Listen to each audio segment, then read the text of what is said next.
దేవుని పని కొరకు అపోస్తుల పాదముల యొద్ద వారి చిరాస్తులను ఆస్తులను అమ్మి అపోస్తుల పాదముల యొద్ద పెట్టడం జరిగింది. అలా పెట్టడం ద్వారా ఏం జరుగుతుంది?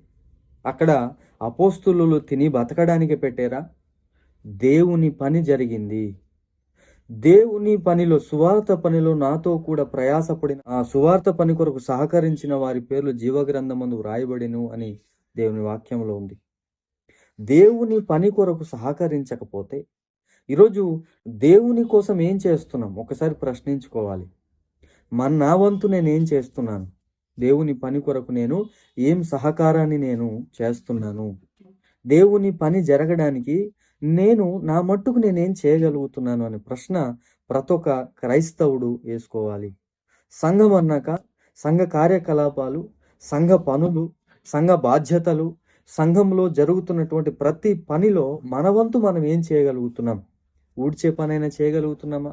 పేర్చే పనైనా చేయగలుగుతున్నామా? మైక్ సెట్టింగ్ అని ఏదైనా పని ఉంటే మనం చేయగలుగుతున్నామా? లేని ఎడల సువార్త కొరకు వెళ్ళే వారికి నా వంతు నేనేమైనా సహకారం చేయగలుగుతున్నానా అని ఏదైనా నా వంతు నేను చేయగలుగుతున్నాను అనేటువంటి ఒక ప్రశ్న మనకు మనం వేసుకోవాలి. దేవుని పని కోసం వారి ప్రాణాలను అర్పించిన వారు ఉన్నారు.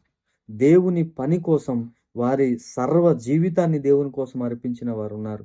దేవుని కోసం రాళ్లతో, కర్రలతో కొట్టబడిన వారు ఉన్నారు. దేవుని కోసం రాత్రింబగలు ఆకలి దప్పులను అనుభవించిన వారు ఉన్నారు. దేవుని కోసం వస్త్రహీనతను, పేదరికాన్ని అనుభవించిన వారు ఉన్నారు.